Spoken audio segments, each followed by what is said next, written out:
തൃശൂരിലെ തോൽവിക്ക് പിന്നാലെ കോൺഗ്രസ് നേതൃത്വത്തെ വെട്ടിലാക്കി കെ മുരളീധരന്റെ മൗനം. KPCC പ്രസിഡന്റ് അടക്കമുള്ള മുതിർന്ന നേതാക്കൾ മുരളിയെ അനുനയിപ്പിക്കാൻ ശക്തമായ ശ്രമങ്ങൾ നടത്തുന്നുണ്ടെങ്കിലും അതൊന്നും ഫലത്തിലേക്ക് എത്തുന്നില്ല. എന്നാൽ പൊതുപ്രവർത്തനത്തിന് ഇനി ഇല്ല എന്നുള്ള നിലപാടിൽ ഉറച്ചു നിൽക്കുകയാണ് കെ മുരളീധരൻ. പൊതുവായിട്ടൊന്നും അവസാനിപ്പിക്കുന്നില്ല. കാരണം രാഷ്ട്രീയക്കാർക്ക് രാഷ്ട്രീയം നിർത്തിയിട്ടുള്ള കാര്യമില്ല. തൽക്കാലം പൊതുരംഗത്തേക്കില്ല. ഇനി മത്സരിക്കുന്ന ഒരു മൂഡിലേക്കും ഇല്ല. കാരണം സ്വരം നന്നാകുമ്പോൾ പാട്ട് നിർത്തണം എന്ന് പറയും.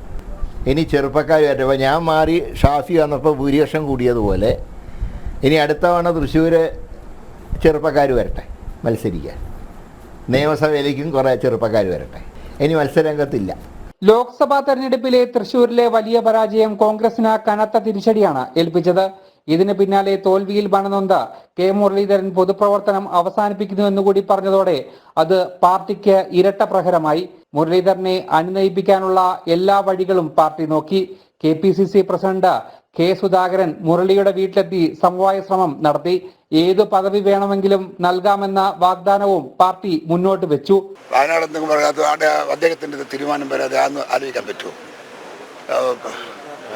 രാഹുൽ ഗാന്ധിന്റെ തീരുമാനം വരണ്ടേ? അതിന് രക്ഷയില്ല തീരുമാനിക്കാൻ പറ്റുള്ളൂ.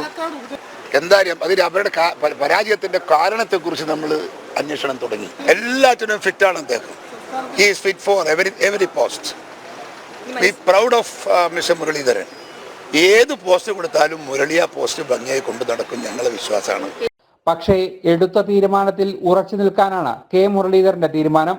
കേരളത്തിൽ UDFന്റെ വിജയത്തിന്റെ ശോഭയും ഈ സംഭവം ഇല്ലാതാക്കി. എന്തായാലും മുരളീധരന് മുന്നിൽ മുട്ടുമടക്കിയിരിക്കുകയാണ് പാർട്ടി നേതൃത്വം.